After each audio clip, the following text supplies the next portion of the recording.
Her name was Sergeant Elena Morozova, though to those who served beside her, she was simply Moroz. It was the kind of nickname that clung, not because she demanded it, but because she carried herself with the steady calm of winter frost, unshakable, quiet, enduring. She had worn the uniform for nearly a decade, the olive fabric softened by years of sun, rain, and the harsh rub of armor plates.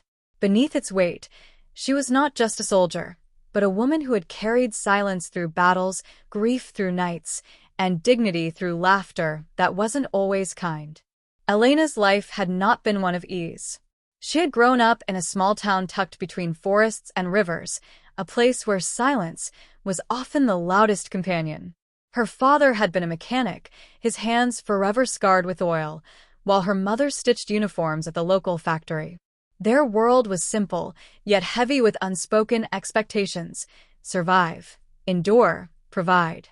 Perhaps that was why, when recruiters came through her town, Elena had stepped forward with a steady nod. She wasn't chasing glory. She was seeking purpose. The training ground where her story often circled back smelled of earth and spent gunpowder.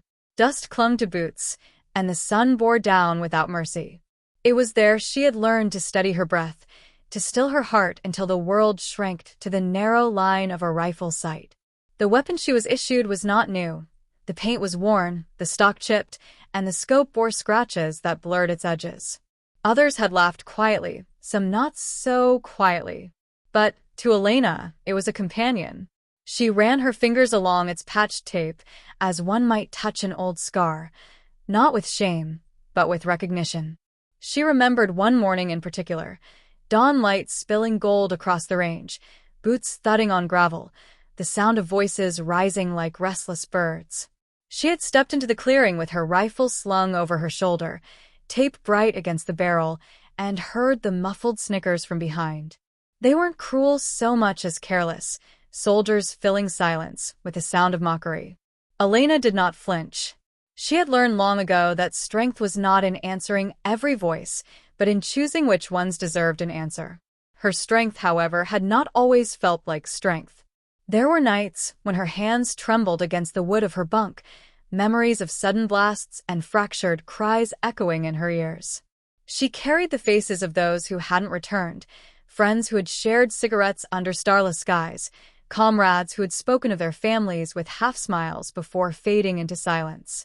Grief lived in her quietly, tucked behind the way she tightened her jaw, or how her gaze drifted into distance when laughter became too loud. Yet each dawn, she rose. Each day, she laced her boots. And each time she lifted her patched rifle, she felt, for a moment, the stillness of being whole. What set Elena apart is not how she looked, though her eyes held that piercing clarity of someone who had seen too much, nor how she commanded attention, for she rarely sought it. What set her apart was the way she carried weariness like armor. She bore the weight of others' doubts and never once let them see the crack beneath. Her quiet presence steadied those around her, even if they did not realize it at the time. On that range, as the sun climbed higher and the air shimmered with heat, Elena took her place. Gravel shifted under her boots. She lowered herself, pressed cheek to stock, felt the roughness of tape against her skin. Her breath moved slowly, controlled, each inhale like a whisper, each exhale like release. Around her, the world was restless. Banter, boots, laughter.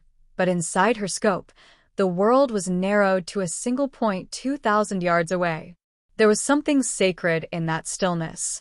A hush she carried not just in training, but in memory. The hush before dawn patrols, before artillery shook the air, before loss arrived like a shadow. She had learned to find herself in those silences, to claim them as her own. And so, with finger poised against the trigger, she let everything else fade. The doubt, the ridicule, the ache. Only her breath remained, steady as a tide. The shot cracked sharp against the air, echoing across the wide expanse. Dust rose where the bullet met its mark.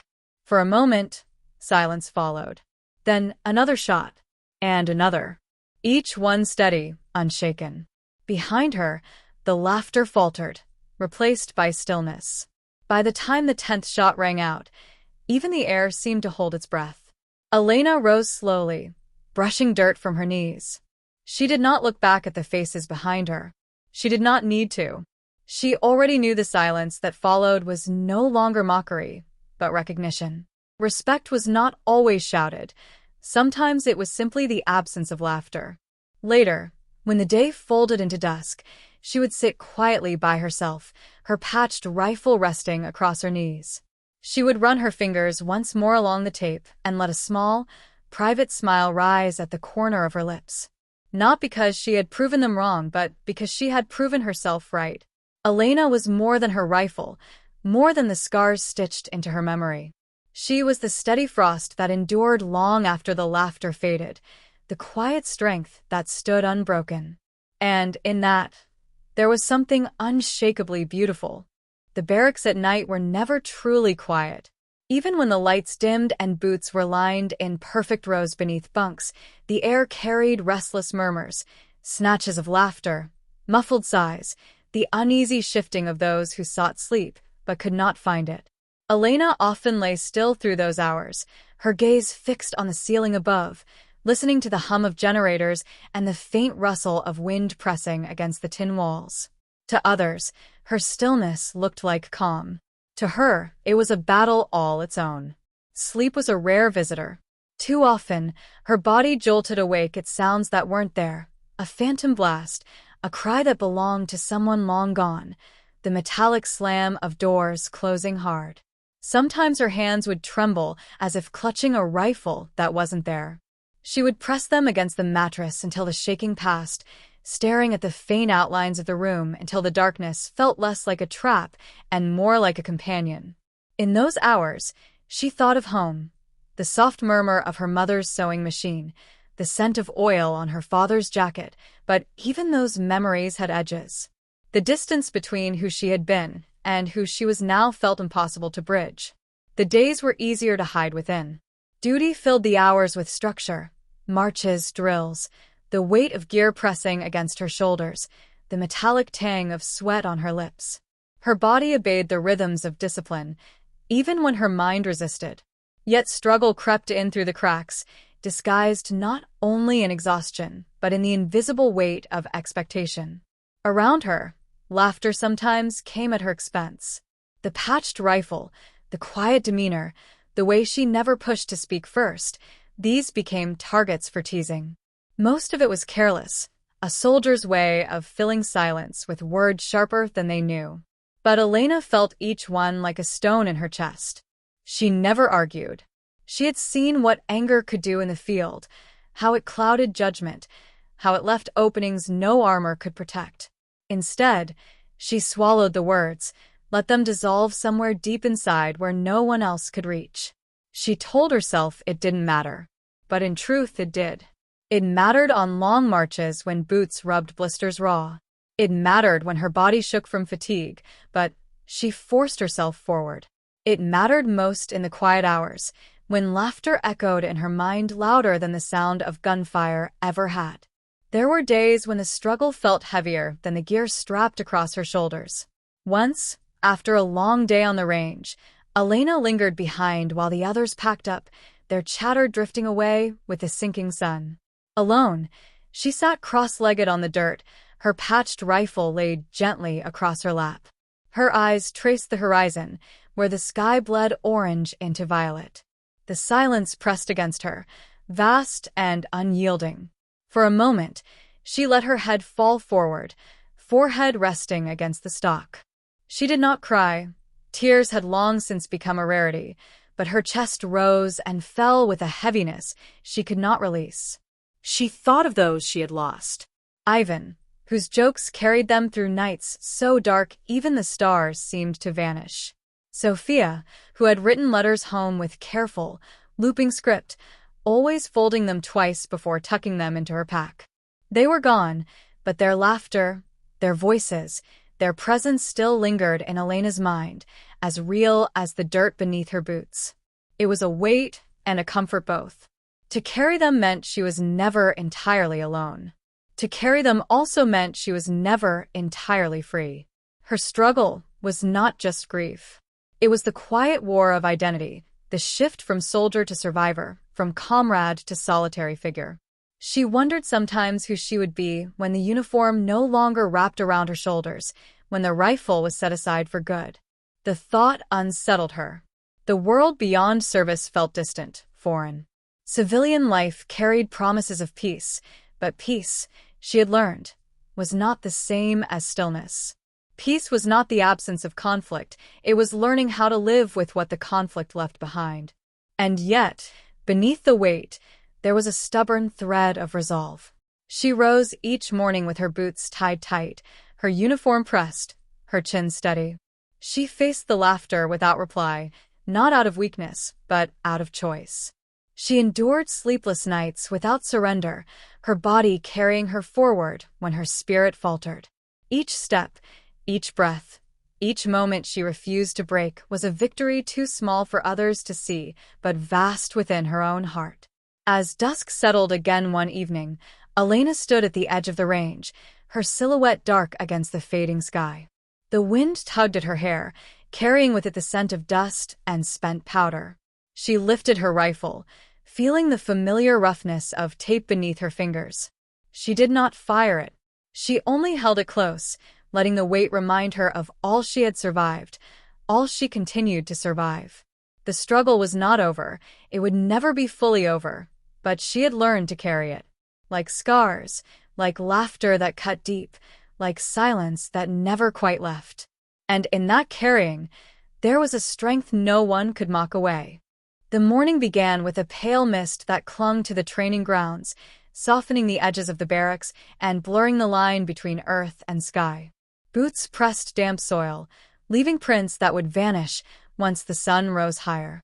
Soldiers gathered in clusters, their voices hushed at first, then louder as the day took hold. Amid the noise, Elena walked with her rifle resting against her shoulder, its familiar weight grounding her with each step. Today was not different in duty, but something in the air carried a tension she could feel in her chest. A range test had been announced, a chance for each to prove precision, steadiness, control. Most carried rifles newly oiled, gleaming beneath the gray light. Elena's rifle, as always, bore its patched tape, the scars of use written clearly across the barrel. As she laid it down on the bench, the soft rip of laughter rose behind her. Not cruel, but thoughtless, as if her weapon's imperfections wrote a story before she even lifted it. Her hands moved quietly, almost ritualistic, as she checked the chamber, adjusted the scope, and steadied the stock against her shoulder. Around her, chatter swelled, bets whispered, confidence casually thrown into the morning air. Elena did not join. She pressed her cheek to the stock, the cool metal against her skin, and let her breathing slow. The mist thinned. The world narrowed to the silence within her. When the command came, rifles lifted like a single motion, barrels aligned with distant targets, no wider than the palm of a hand. Elena closed one eye, her gaze sliding into the crosshairs. 2,000 yards stretched before her, but it felt less like distance and more like memory. Every range she had trained on, every line of sight she had followed under skies that promised nothing but endurance. Her finger rested lightly on the trigger. Inhale, exhale. The world hushed. The shot cracked through the morning, ringing out across the field. Dust rose in a faint bloom where her bullet met steel. A murmur rippled behind her, but she did not look up. She chambered the next round, her movements calm, unhurried. Again, inhale, exhale, stillness, release. The second bullet struck, precise as the first. By the fifth shot, the chatter had faded. Soldiers who had once leaned into conversation now leaned into silence, their eyes fixed on the woman with the taped rifle. Elena's breathing carried her like a tide, steady, rhythmic, unbroken. Each pull of the trigger was less an act of defiance and more an offering, proof not to others but to herself that stillness could survive even in noise. The 10th shot landed true, echoing through the air like a final note held longer than expected. For a moment, the range was nothing but silence, the kind of silence Elena knew well, though rarely in this form. This was not the silence of loneliness or grief. It was a silence thick with awe, with recognition, with the weight of something undeniable. She lowered her rifle slowly, laying it across her lap as if it were something fragile.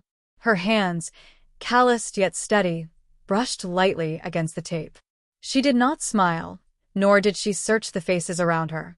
She simply breathed, her chest rising and falling with quiet control. Respect, when it came, did not arrive in words. It arrived in the way no one laughed. It arrived in the way eyes shifted, softened, acknowledged without needing to speak. Later, when the range cleared and the mist had burned away under a sharp sun, Elena lingered behind. The field stretched wide before her, targets marked with small, dark centers where her bullets had met their mark. She walked slowly, boots sinking into the soft soil, until she stood before one. Her hand reached out, fingertips brushing the cold steel. There was no triumph in her expression, no swelling of pride. What she felt was quieter, deeper, a stillness that reminded her of survival, of every step that had carried her here, of every night she had risen to face a day she was not sure she could endure. For Elena, the turning point was not in proving others wrong. It was in knowing she had not lost herself to their laughter. The rifle, patched and imperfect, had been mocked. She had been mocked. But when the steel rang under her bullets, when silence replaced derision, she understood. Dignity was not granted by others. It was carried, protected, and lived, no matter how heavy the weight. As the sun dipped westward, painting the horizon with streaks of gold, Elena shouldered her rifle once more.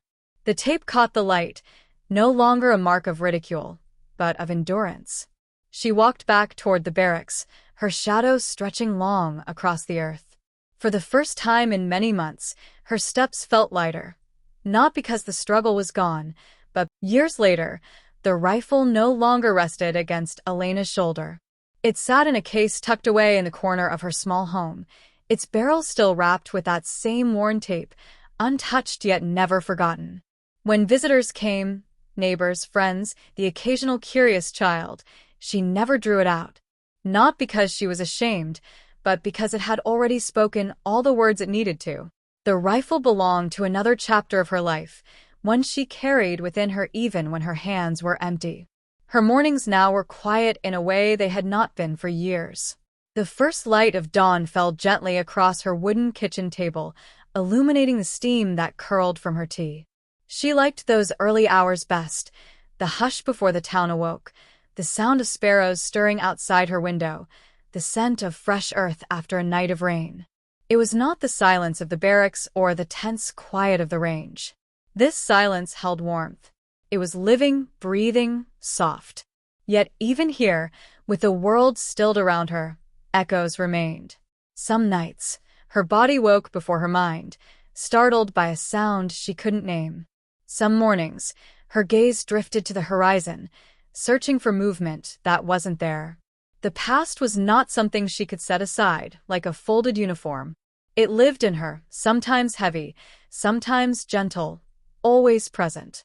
But Elena had learned to live with it. She had learned to let the weight shape her rather than crush her. At the local community center, she volunteered quietly, teaching young cadets the basics of marksmanship. She never told them about the laughter she once endured or the silence she earned with her 10 shots at 2,000 yards. She only showed them how to breathe, how to steady trembling hands, how to trust the stillness within themselves. "They'll tell you a rifle is just steel and powder," she once said to a boy whose hands shook with nerves. "But it isn't. It's your patience. It's your will. It's what you carry inside you. If you can steady that, the rest will follow." Her words were simple, yet the boy's shoulders eased, his breath fell steady, and his shot found its mark. Elena allowed herself the smallest of smiles, unseen but deeply felt. There were others who sought her out, too, not for rifles, but for her presence. A widow who had lost her son overseas lingered beside her after a meeting, finding comfort in the way Elena listened without interruption. A fellow veteran sat with her on a park bench, both of them saying little, both of them understanding more than words could hold. Even in silence, Elena gave what she could. Steadiness, acknowledgement, a space where sorrow did not need to disguise itself. In her own quiet reflections, Elena often returned to that day on the range, the moment laughter dissolved into awe. Not because it was victory, it had never been about victory, but because it was the first time she realized strength could speak without words. She carried that lesson into every part of her life. Whether guiding young cadets, comforting grieving families, or simply sitting alone with her tea, she understood that dignity was not about recognition. It was about presence. It was about holding steady, even when the world tried to shake you loose. One evening, as the sun dipped behind the hills, Elena stepped into her backyard. The air was cool, carrying the scent of pine and distant rain. She tilted her head back, watching the first stars pierce the darkening sky. Her hands, scarred and strong, rested lightly at her sides. For the first time in a long time, she let herself breathe deeply. Not the steadying breath of a soldier at a rifle, not the bracing breath of one preparing for a long march, but the quiet inhale of someone who had endured and come through. Her life was not free of shadows. The memories would always walk beside her. But where once they pressed down with unbearable weight, now they stood as reminders of survival, of endurance, of love that had been lost but never forgotten. She knew now that the laughter of others did not define her, nor did their silence. What defined her was the choice she made each day to rise, to carry, to give. Elena's story was not of triumph shouted from rooftops. It was of resilience lived quietly, of dignity held close, of hope offered in small, steady ways. And though the world around her might never fully know the depth of her battles, those who sat with her, even for a moment, felt it. They felt the strength behind her calm, the quiet fire that no mockery could extinguish. As night settled fully, Elena closed her eyes for a moment, letting the cool air brush against her face. She thought of the friends she had lost, of the voices that still echoed, of the laughter that once stung, and the silence that had followed. She thought, too, of the young cadet's steady shot, the widow's softened sigh, the unspoken understanding shared on a park bench. When she opened her eyes again, the stars had multiplied, scattering light across the sky. Elena stood beneath them, not as a soldier defined by her rifle, not as a woman marked by grief, but as someone who had carried both and still stood whole. And in that moment, beneath the vast and endless night, she was not only a veteran.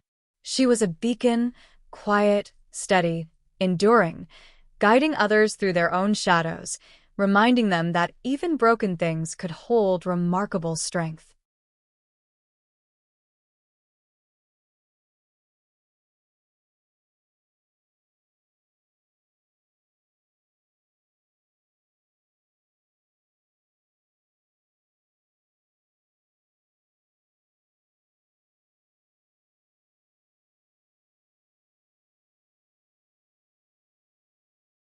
The years stretched onward, and though time softened some edges, Elena carried her past as one might carry a scar, not always visible, but woven deep into her being.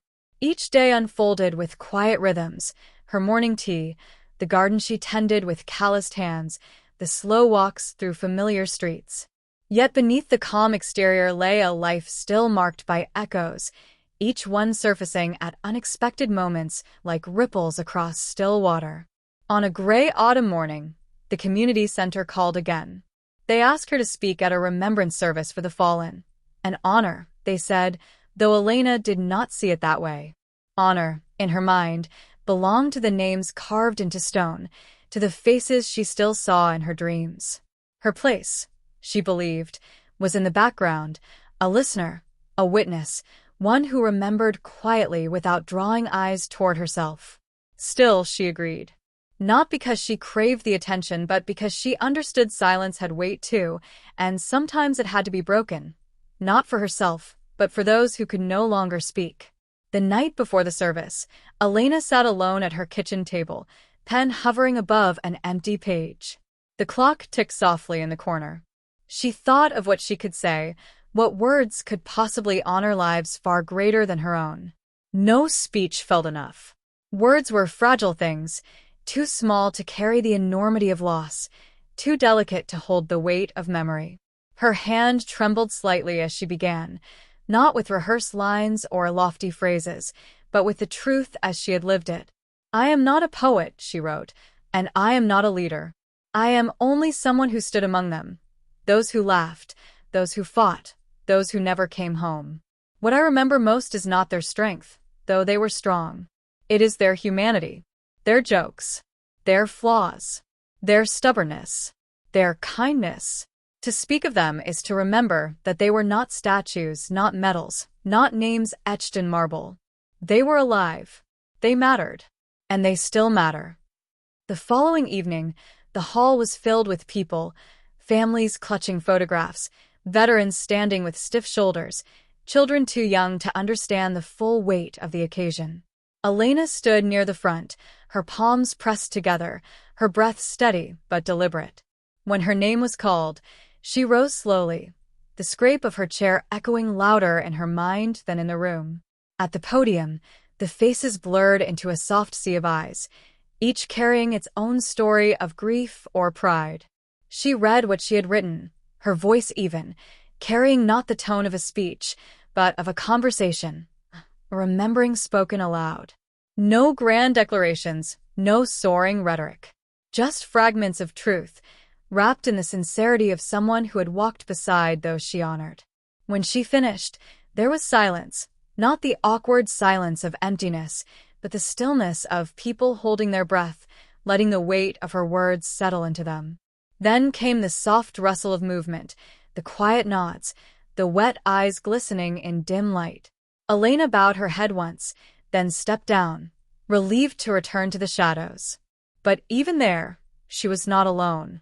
A woman touched her arm gently as she passed, pressing a small photograph into her hand. "That was my brother," she whispered. Elena looked down at the worn image of a young man, smiling too wide for the camera, alive in a way only memory could preserve.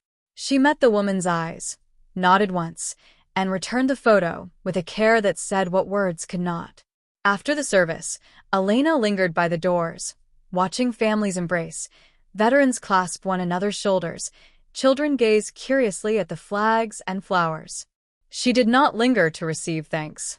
She simply stood, listening, absorbing, being present in a way that felt both quiet and necessary.